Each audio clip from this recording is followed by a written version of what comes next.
Capítulo 23. Não mereço as bênçãos de Deus porque não sou digno. Mentalidade de deserto. Número 8. Disse mais o Senhor a Josué: Hoje removi de vós o opróbrio do Egito, pelo que o nome daquele lugar se chamou Gilgal, removendo até o dia de hoje. Josué capítulo 5, versículo 9. Depois de Josué ter conduzido os israelitas através do Jordão para a terra prometida, havia alguma coisa que Deus precisava fazer antes que estivessem prontos para ocupar sua primeira cidade, que era Jericó. O Senhor ordenou a todos os israelitas do sexo masculino que fossem circuncidados, uma vez que isso não havia sido feito durante todos os 40 anos que eles haviam vagueado pelo deserto. Depois que isso foi feito, o Senhor disse a Josué que ele havia removido do seu povo o opróbrio do Egito. Alguns versos à frente, no capítulo 6, o relato começa com a forma como Deus conduziu seus filhos para dominar e conquistar Jericó. Porque o opróbrio precisava ser retirado deles antes? O que é um opróbrio? O opróbrio definido. A palavra opróbrio significa culpa, desgraça, vergonha. Quando Deus disse que ele iria remover dos israelitas o opróbrio do Egito, ele estava enfatizando algo. O Egito representa o mundo. Depois de estarmos alguns anos no mundo e nos termos tornado mundanos, é preciso que a vergonha seja removida. Por causa das coisas que eu tinha feito e que tinham sido feitas a mim, eu tinha uma natureza baseada na vergonha.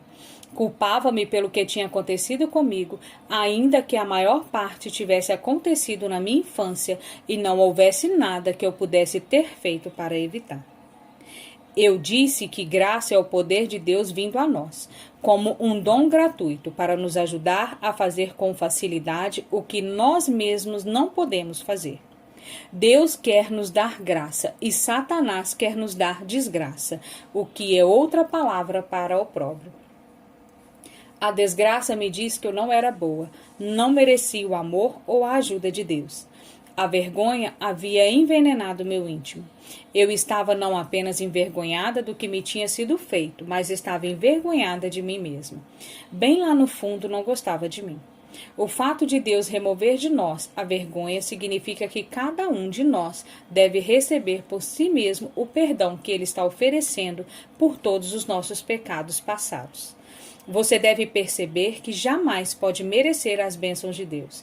Você jamais pode ser merecedor delas. Você pode apenas humildemente aceitá-las e apreciá-las e reverenciar a Deus pelo quanto Ele é bom e pelo quanto o ama. Autoaversão, autorrejeição, recusa em aceitar o perdão de Deus, perdoando-se a si próprio, incompreensão da justificação por meio do sangue de Jesus e todos os problemas semelhantes o manterão vagueando pelo deserto. Sua mente deve ser renovada no que diz respeito ao posicionamento correto diante de Deus por intermédio de Jesus e não de nossas próprias obras. Estou convencida, depois de muitos anos de ministério, que 85% dos nossos problemas originam-se da maneira como nos sentimos a respeito de nós mesmos. Qualquer pessoa que você sabe que está andando em vitória está também andando em retidão. Sei que não mereço as bênçãos de Deus, mas a recebo a si mesmo porque sou co-herdeira com Cristo. Romanos capítulo 8, versículo 17. Ele as ganhou e as recebo colocando minha fé nele. Herdeira ou operária? De sorte que já não és escravo, empregado doméstico, porém filho. E sendo filho, segue-se que és também herdeiro por Deus. Gálatas capítulo 4, versículo 7. Você é um filho ou um escravo? Um herdeiro ou um servo? Um herdeiro é alguém que recebe alguma coisa não por mérito, como quando uma propriedade é passada de uma pessoa para outra por meio de um testamento. Um servo ou operário, no sentido bíblico, é alguém que está cansado de tentar seguir a lei. O termo denota trabalho penoso e problemas. Vagueei pelo deserto por anos como uma operária, tentando ser suficientemente boa para merecer o que Deus queria me dar gratuitamente pela sua graça. Eu tinha uma mentalidade errada.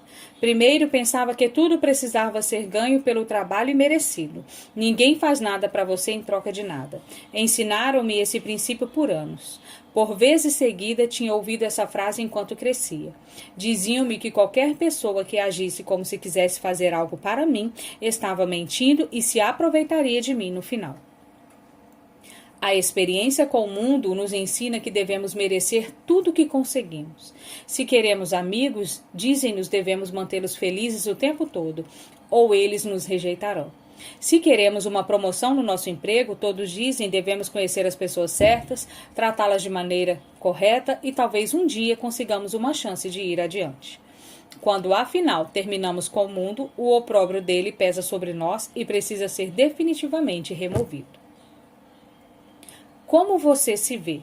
Também vimos ali Nefilins, ou gigantes, os filhos de Anak são descendentes de gigantes, e éramos aos nossos próprios olhos como gafanhotos, e assim também o éramos aos seus olhos. Números capítulo 13, versículo 33. Os israelitas tinham esse opróbrio sobre eles. O fato de que tinham uma opinião negativa a respeito deles mesmos é visto nesse versículo. 10 dos 12 espias que foram mandados para espiar a terra prometida antes que a nação cruzasse o Jordão, voltaram dizendo que a terra era habitada por gigantes que os viam como gafanhotos, e assim eles eram aos seus próprios olhos. Isso nos permite saber claramente o que essas pessoas pensam sobre si mesmo. Por favor, tome cuidado, porque Satanás tentará encher sua mente, se lhe for permitido, com todos os tipos de pensamentos negativos sobre você mesmo. Ele começou cedo construindo fortalezas em sua mente, muitas delas negativas, sobre você e sobre como outras pessoas se sentem sobre você. Ele sempre arranja umas poucas situações nas quais você experimenta rejeição. Então ele pode trazer a dor dela de volta à sua lembrança durante um tempo em que você está tentando fazer algum progresso. O medo do fracasso e da rejeição mantém muitas pessoas no deserto. Os muitos anos sendo escravos no Egito e vivendo sob maus tratos externos haviam deixado vergonha sobre os israelitas. É interessante notar que quase ninguém da geração que inicialmente saiu com Moisés entrou na terra prometida. Seus filhos é que entraram. Apesar disso, Deus lhes disse que eles precisavam tirar o opróbrio deles. A maioria deles havia nascido no deserto, depois que seus pais deixaram o Egito. Como poderiam eles ter o opróbrio do Egito sobre eles quando nem mesmo viveram lá? Coisas que estavam sobre seus pais podem ser passadas a você. Atitudes, pensamentos e padrões de comportamento podem ser herdados. Uma mentalidade errada que seus pais tiveram sobre se tornar sua mentalidade.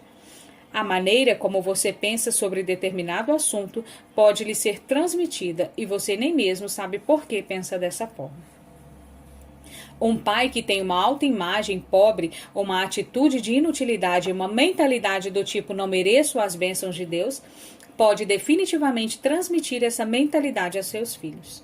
Embora tenha falado sobre isso nesse livro, como é uma área tão importante, deixe-me mencionar outra vez que você precisa estar consciente do que se passa em sua mente em relação a si próprio. Deus está desejoso de lhe dar misericórdia pelas suas falhas, se você estiver desejoso de recebê-la. Ele não recompensa o perfeito que não tem falhas e jamais comete erros, mas aqueles que põem sua fé e sua confiança nele. Sua fé em Deus lhe agrada. De fato, sem fé é impossível agradar e satisfazer a Deus, porquanto é necessário que aquele que se aproxima de Deus creia necessariamente que ele existe e que se torna galardoador dos que o buscam sinceramente e diligentemente. Hebreus capítulo 11, versículo 6. Por favor, note que sem fé você não pode agradar a Deus. Portanto, sejam quantas forem as boas obras que você faz, isso não agradará se forem feitas para comprar seu favor. Qualquer coisa que façamos por Deus deveria ser porque o amamos, não porque estamos tentando conseguir alguma coisa dele. Essa passagem poderosa diz que Deus é um galardoador daqueles que o buscam diligentemente. Eu me regozijei quando finalmente vi isso. Sei que cometi muitos erros no passado, mas também sei que tenho buscado o Senhor diligentemente com todo o meu coração. Isso significa que me qualifico para as recompensas. Decidi muito tempo atrás que receberia todas as bênçãos que Deus quisesse me dar. O Senhor queria levar os israelitas à terra prometida e abençoá-los, além de seus sonhos mais extraordinários. Mas primeiro ele tinha de remover o opróbrio deles. Eles não poderiam receber daquele adequadamente enquanto estivessem oprimidos com vergonha, culpa e desgraça. Acima do opróbrio. Assim como, por seu amor, nos escolheu, na verdade, ele nos tomou para si próprio como propriedade dele, nele, em Cristo, antes da fundação do mundo, para sermos santos, consagrados e separados para ele, e irrepreensíveis perante ele e em amor. Efésios capítulo 1, versículo 4. Essa é uma passagem maravilhosa. Nela o Senhor nos diz que somos dele e estabelece o que ele quer para nós, que saibamos que somos amados, especiais, valiosos e que deveríamos ser santos, irrepreensíveis e estar acima do opróbrio. Naturalmente, deveríamos fazer o possível para vivermos uma vida santa. Mas, graças a Deus, quando cometemos erros, podemos ser perdoados e restaurados à santidade, feitos outra vez irrepreensíveis e acima do opróbrio. Tudo nele. Sem opróbrio ou censura. Se, porém, algum de vós necessita de sabedoria, peça a Deus que a todos dá liberalmente e nada lhes impropera, sem repreender nem censurar, e ser-lhe-á concedida. Tiago, capítulo 1, versículo 5. Essa é outra grande passagem que nos ensina a receber de Deus livres de qualquer vergonha. Tiago tinha estado falando a pessoas que estavam experimentando as provações e agora ele está lhe dizendo que se precisassem de sabedoria na situação deles, deveriam pedir a Deus. Ele lhes assegura que não os repreenderá nem censurará. Ele simplesmente os ajudará. Você jamais atravessará o deserto sem uma grande ajuda de Deus. Mas, se tiver uma atitude negativa sobre si mesmo, mesmo que ele tente ajudá-lo, você não a receberá. Se você desejar ter uma vida vitoriosa, poderosa e positiva, não pode ser negativo sobre si mesmo. Não olhe apenas para quão longe terá de ir, mas para quão longe já chegou. Considere seu progresso e lembre-se de Filipenses capítulo 1, versículo 6. Estou plenamente certo de que aquele que começou a boa obra em vós há de completá-la até o dia de Cristo Jesus. Pense e fale positivamente sobre si mesmo. Capítulo 24. Por que eu não deveria ser ciumento e invejoso quando todo mundo está em melhor situação do que eu? Mentalidade de deserto, número 9. Vendo-o João, pois, Pedro perguntou a Jesus, e quanto a estes? Respondeu-lhe Jesus, se eu quero que ele permaneça, sobreviva, viva, até que eu venha, que te importa? Quanto a ti, segue-me. João, capítulo 21, versículo 21 e 22. Em João 21, Jesus estava conversando com Pedro a respeito das dificuldades que ele teria de suportar para servi-lo e glorificá-lo.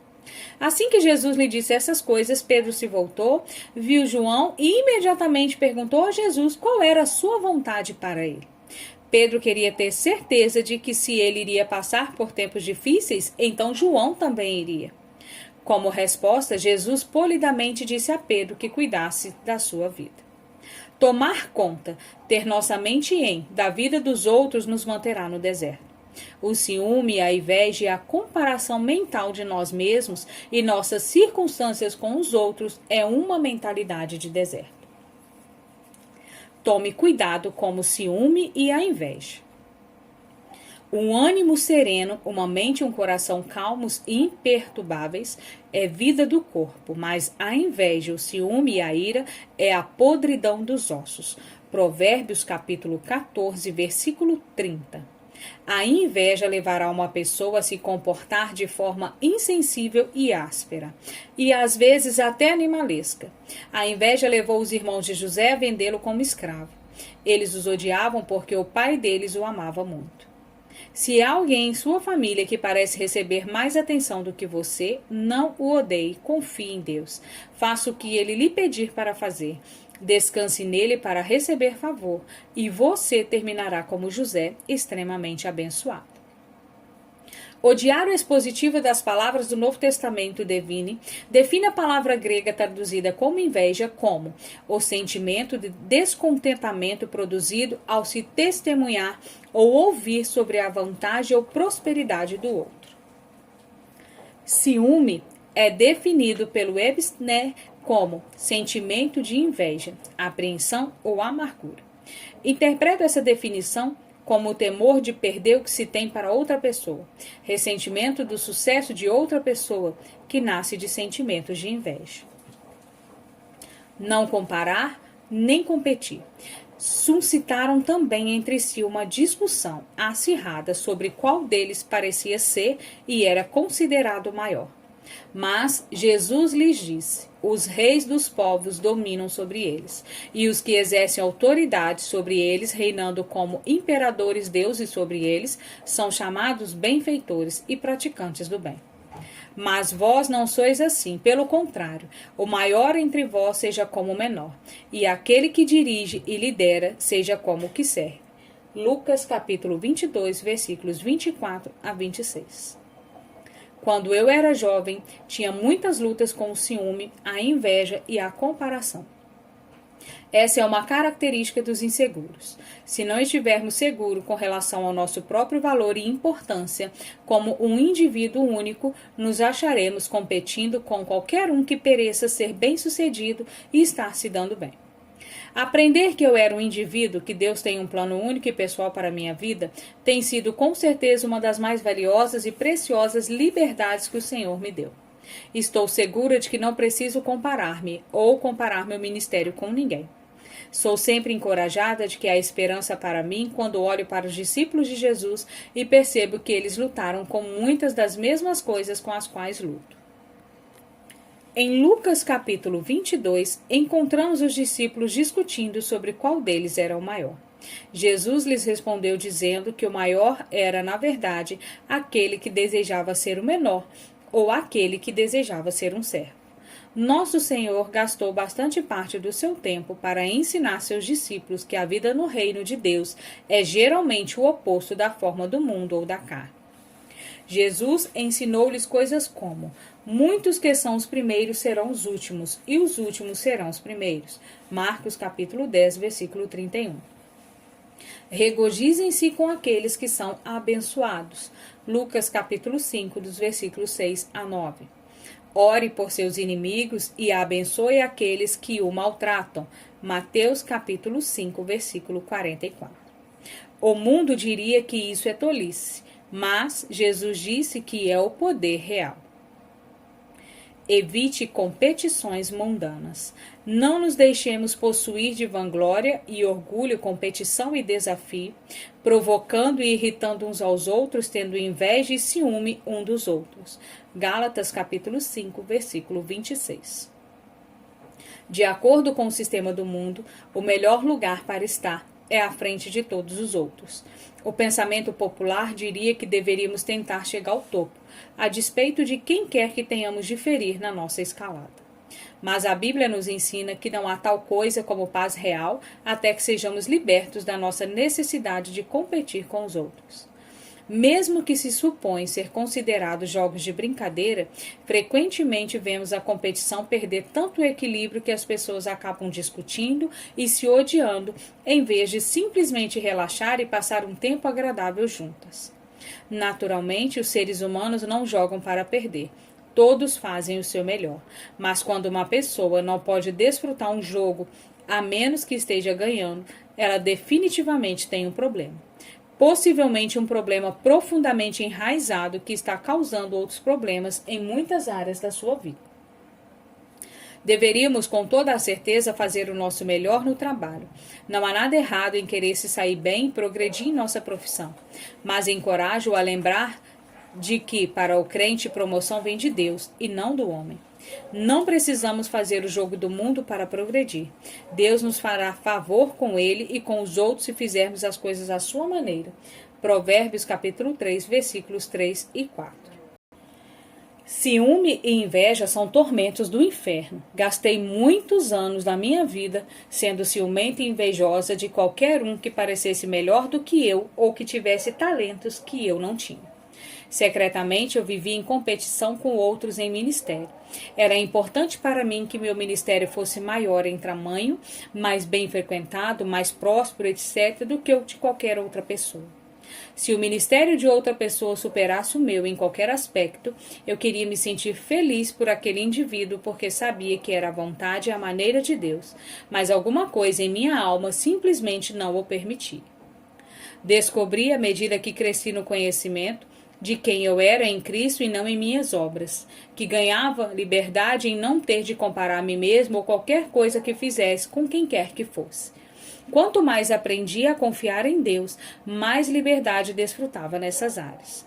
Aprendi que meu Pai Celestial me ama e fará por mim o que for melhor por mim. O que Deus faz por você pode não ser o que Ele faz por outra pessoa, mas devemos nos lembrar do que Jesus disse a Pedro: não se preocupe com o que eu decidi fazer com outra pessoa. Siga-me. Uma amiga minha, certa vez, recebeu um dom do Senhor que eu estava desejando e aguardando por muito tempo. Bem, eu não considerava essa amiga nem um pouco espiritual como eu, então senti muito ciúme e inveja quando ela veio alegremente à minha porta compartilhar comigo o que Deus havia feito por ela. Claro, na sua presença fingi estar feliz por ela, mas em meu coração não estava. Quando ela se foi, jorraram atitudes que eu jamais pensaria que estivessem em mim. Na verdade, ressenti-me com a bênção que Deus lhe dera porque não achava que ela merecia. Afinal de contas, eu ficava em casa, jejuava e orava enquanto ela corria para lá e para cá com seus amigos e tinha bons momentos. Veja você, eu era um fariseu, uma religiosa esnobe e nem mesmo sabia disso. Deus coloca os acontecimentos muito frequentemente da forma que não escolheríamos, porque Ele sabe do que realmente precisamos. Eu precisava livrar-me das minhas atitudes más, seja ela em quem estava crendo. É importante que Deus disponha circunstâncias de tal forma que tenhamos finalmente de encarar nós mesmos. De outra forma, jamais experimentaremos a liberdade. Enquanto o inimigo puder se esconder em nossa alma, ele sempre terá certa parcela de controle sobre nós.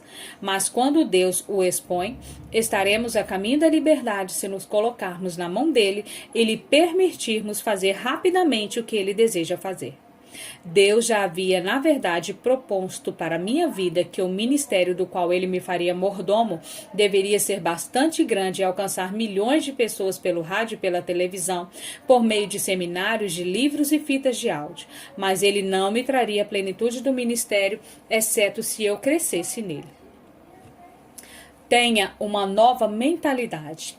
Amado, acima de tudo, faço votos por tua prosperidade e saúde, assim como é próspera a tua alma.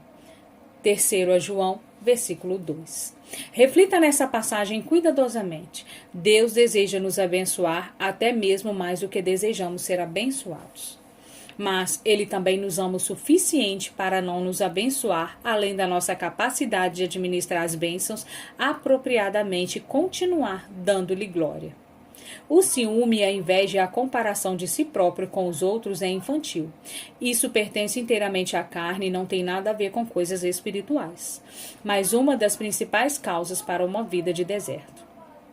Preste atenção nos seus pensamentos nessa área. Quando reconhecer padrões errados de pensamentos começando a fluir em sua mente, converse consigo mesmo um pouco. Diga a você mesmo que bem me fará ter ciúme dos outros. Isso não me tornará abençoado. Deus tem um plano individual para cada um de nós e vou confiar nele para fazer o melhor para mim. Não é da minha conta o que ele escolhe fazer por outras pessoas. Então, determinada e deliberadamente, ore para que eles sejam mais abençoados. Não tenha medo de ser honesto com Deus sobre seus sentimentos. De qualquer maneira, Ele sabe como você se sente. Então, você pode também falar com Ele sobre isso. Eu disse coisas ao Senhor como essa: Deus, oro para que... a minha vida seja abençoada ainda mais. Faz com que ela prospere. Abençoa de todas as maneiras. Senhor, estou orando assim pela fé. Em meu espírito sinto ciúme dela e sinto-me inferior a ela, mas escolho fazer isso à tua maneira. Quer eu deseje fazê-lo, quer não. Recentemente ouvi alguém dizer que apesar de fazermos alguma coisa muito bem, sempre surgirá alguém que pode fazê-lo melhor. Essa afirmação teve um impacto em mim, porque sei que é verdade. Se isso é verdade, então qual o propósito de lutar toda a nossa vida para passar na frente de outra pessoa? Assim que nos tornarmos o número 1, alguém estará competindo conosco e mais cedo ou mais tarde aparecerá aquela pessoa que pode fazer o que quer que estejamos fazendo um pouco melhor do que nós. Pense em esportes, parece que não importa o recorde atingido por um atleta. Outro atleta surge e o quebra. E quanto à área do entretenimento? O astro do momento fica no topo apenas por certo período, e então vem alguém novo e toma o lugar dele. Que terrível decepção é pensar que devemos sempre lutar para estar à frente de outra pessoa, e então lutar para permanecer lá. Deus me disse há muito tempo que me lembrasse de que meteoros sobem rapidamente e conseguem muita atenção, mas geralmente eles permanecem por apenas um pequeno período. Na maioria das vezes, eles caem tão rapidamente quanto sobem. Ele me diz que é melhor estar presente para o embate, à vista, e fazer o que ele me pediu para fazer com o máximo da minha habilidade. Ele me assegurou de que me tomará conta da minha reputação. Da minha parte, decidi que o que ele quer que eu faça e seja está bem para mim. Por quê? Porque ele sabe o que eu posso fazer melhor do que eu. Talvez você tenha mantido uma fortaleza mental por longo tempo nessa área. Cada vez que você encontra alguém que parece estar um pouco à sua frente, você sente ciúme, inveja ou desejo de estar em competição com ela. Se é assim, exorto-o a ter uma nova mentalidade. Ajuste sua mentalidade para ser feliz pelos outros e confiar em Deus. A seu respeito, levá-lo algum tempo e persistência. Mas, quando aquela velha fortaleza mental for destruída e substituída pela palavra de Deus, você estará a caminho da saída do deserto e da entrada na terra prometida. Capítulo 25. Vou fazer do meu jeito, ou então não faço de jeito nenhum. Mentalidade de deserto número 10. Para que pusessem em Deus a sua confiança e não se esquecessem dos feitos de Deus, mas lhe observassem os mandamentos, e que não fossem como seus pais, geração obstinada e rebelde, geração de coração inconstante, que não preparou seu coração para conhecer a Deus, e cujo espírito não foi firme nem fiel a Deus. Salmos capítulo 78, versos 7 e 8. Os israelitas demonstraram muita teimosia e rebeldia durante seus anos de deserto. Foi precisamente isso que os levou a morrer lá. Eles simplesmente não faziam o que Deus lhes dizia para fazer. Clamavam a Deus para tirá-los do problema quando se metiam em confusão. Eles até mesmo respondiam às suas instruções com obediência, até que as coisas melhoravam. Então, repetidamente, eles iam imediatamente de volta à rebeldia. Esse mesmo ciclo é repetido e registrado tantas vezes no Velho Testamento que é quase inacreditável. Mesmo assim, se não andarmos em sabedoria, gastaremos nossa vida fazendo a mesma coisa. Suponho que algum de nós somos simplesmente por natureza um pouco mais teimosos e rebeldes do que os outros. E então, claro, devemos refletir sobre nossas raízes e como começamos nossa vida, porque isso nos afeta. Nasci com uma personalidade forte e provavelmente teria gasto muitos anos da minha vida tentando fazer as coisas do meu jeito, a despeito de tudo. Mas os anos que passei sendo abusada e controlada, somados a uma personalidade já forte, combinaram-se para desenvolver em mim a mentalidade que ninguém iria me dizer o que fazer. Obviamente, Deus teve de tratar essa atitude errada antes que ele pudesse me usar. O Senhor exige que aprendamos a abrir mão da nossa vontade e sejamos flexíveis e moldáveis em suas mãos. Enquanto formos teimosos e rebeldes, ele não pode nos usar. Descrevo o teimoso como obstinado, difícil de tratar ou trabalhar, e rebelde como resistente ao controle, resistente à correção, ingovernável, que se recusa a seguir normas comuns. Ambas essas definições me descrevem como eu era. O abuso que sofri na minha infância causou muitas atitudes desequilibradas em relação à autoridade. Mas, como disse nesse livro, eu não poderia permitir que meu passado se tornasse uma desculpa para continuar presa na rebelião ou em qualquer outra coisa. A vida vitoriosa exige obediência pronta e escrupulosa ao Senhor. Crescemos em nossa habilidade e desejo de deixar a nossa vontade de lado e fazer a dele. É vital que continuemos a fazer progresso nessa área. Não é suficiente atingir um platô e pensar: cheguei tão longe quanto queria. Devemos ser obedientes em tudo, sem reter nada, nem manter quaisquer portas em nossas vidas fechadas ao Senhor. Nós todos temos essas áreas certas em que persistimos tanto quanto possível, mas exorto-o a lembrar-se de que um pouco de fermento leveda toda a massa. 1 Coríntios capítulo 5, versículo 6. Deus quer obediência, não sacrifício. Porém, Samuel disse ao rei Saul: temos porventura o Senhor tanto prazer em holocausto e sacrifício, quanto em que se obedeça a sua palavra? Eis que obedecer é melhor do que o sacrificar, e o atender melhor do que a gordura de carneiros. Porque a rebelião é como o pecado de feitiçaria, e a obstinação é como a idolatria e culto a ídolos do lar, imagens domésticas de boa sorte. Visto que rejeitastes a palavra do Senhor, ele também te rejeitou a ti, para que não sejas rei. 1 Samuel, capítulo 15, versículos 22 a 23. Um exame da vida de Saul nos mostra vividamente que lhe foi dada uma oportunidade de ser rei. Ele não manteve a posição por muito tempo por causa da teimosia e rebeldia.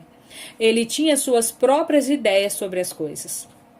Certa vez, quando o profeta Samuel estava corrigindo Saul por não fazer o que havia sido instruído a fazer, a resposta de Saul foi: eu achei que... Ele então continua expressando sua ideia de como ele pensava que as coisas deveriam ser feitas. 1 Samuel, capítulo 10, dos versículos 6 e 8, capítulo 13, 8 e 14.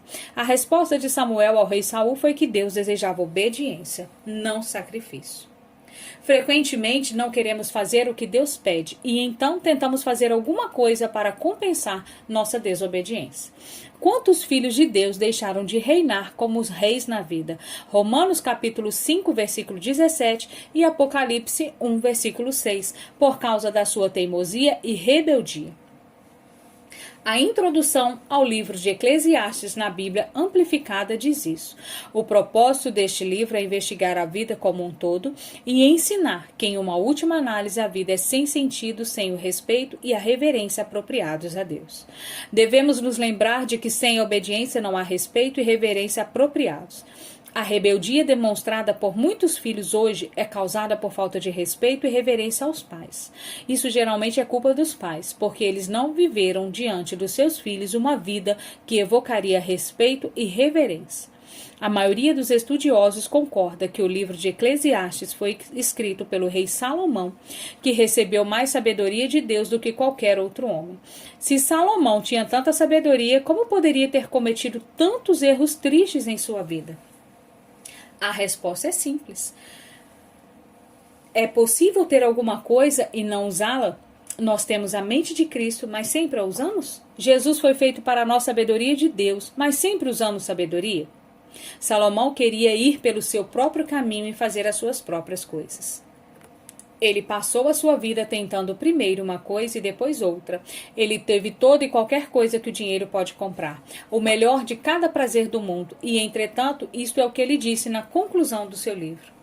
De tudo o que se tem ouvido, a suma é: teme a Deus, reverencia-o e presta-lhe culto, sabendo que ele é.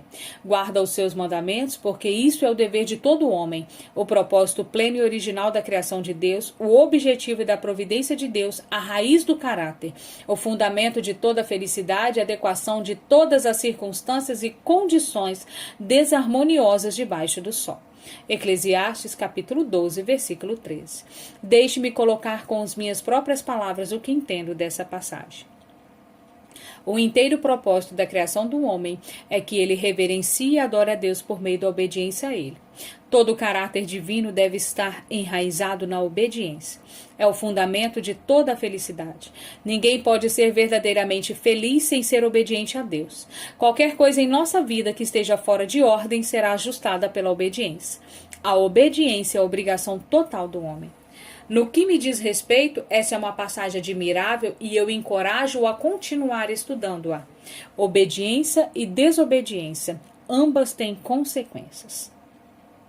Porque, como pela desobediência de um só homem, muitos se tornaram pecadores, assim também, por meio da obediência de um só, muitos se tornarão justos. Romanos capítulo 5, versículo 19.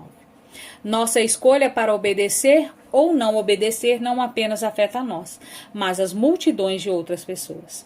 Apenas pense nisso. Se os israelitas tivessem obedecido a Deus prontamente, a vida deles teria sido longa. Muitos deles e seus filhos morreram no deserto porque não se submeteram à vontade de Deus.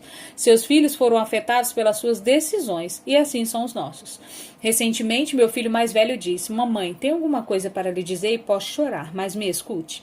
Então ele continuou dizendo: "Tenho pensado sobre você e o papai e os anos que vocês têm colocados nesse ministério e em todas as vezes que vocês escolheram obedecer a Deus e como nem sempre foi fácil para vocês. Percebo, mamãe, que você e papai passaram por coisas que ninguém sabe. E quero que você saiba que esta manhã Deus me fez consciente de que estou sendo beneficiado com a obediência de vocês e agradeço-lhes por isso." O que ele disse significou muito para mim e lembrou-me Romanos 5,19. Sua decisão de obedecer a Deus afeta outras pessoas. E quando você decide desobedecer, isso também afeta outros. Você pode desobedecer a Deus e escolher permanecer no deserto. Mas, por favor, tenha em mente que você agora tem ou terá filhos e sua decisão os manterá no deserto com você. Eles conseguirão sair quando crescerem, mas posso assegurar-lhe que eles pagarão um preço por sua desobediência. Sua vida poderia estar em melhores condições se alguém em seu passado tivesse obedecido a Deus. A obediência é uma coisa de longo alcance. Ela fecha os portões do inferno e abre as janelas do céu. Eu poderia escrever um livro inteiro sobre obediência, mas por agora simplesmente quero chamar a atenção para o fato de que uma vida de desobediência é fruto de pensamento errado. Traga todo pensamento cativo a Cristo. Porque as armas da nossa milícia não são carnais, armas de carne e sangue, e sim poderosas em Deus, para demolir e destruir fortalezas, anulando sofismas, teorias e questionamentos e toda altivez e coisa grandiosa que se levante contra o verdadeiro conhecimento de Deus, e levando cativo todo pensamento e propósito à obediência de Cristo, o Messias, o ungido. 2 Coríntios, capítulo 10, versos 4 e 5. São nossos pensamentos que muito frequentemente nos colocam em problemas. Em Isaías 55, versículo 8, o Senhor diz: "Porque meus pensamentos não são vossos pensamentos, nem vossos caminhos meus caminhos. Não importa o que eu ou você possamos pensar. Deus escreveu seus pensamentos para nós em seu livro chamado Bíblia. Devemos escolher examinar nossos pensamentos à luz da palavra de Deus, sempre desejando submetê-los aos pensamentos de Deus, sabendo que os deles são melhores." Esse é exatamente o ponto central de 2 Coríntios 10, 4 e 5. Examine o que está em sua mente. Se concordar com os pensamentos de Deus, a Bíblia, então lance fora seus próprios pensamentos e pense os dele. As pessoas que vivem na vaidade da sua própria mente não apenas destroem a si mesmas, mas muito frequentemente trazem destruição aos outros à sua volta. A mente é o campo de batalha. E nessa esfera da mente que você vencerá ou perderá a guerra que Satanás deflagrou. É a minha mais sincera oração que este livro o ajude a lançar fora as imaginações e cada coisa elevada e altiva que se exalta contra o conhecimento de Deus, trazendo todo pensamento cativo à obediência de Jesus Cristo.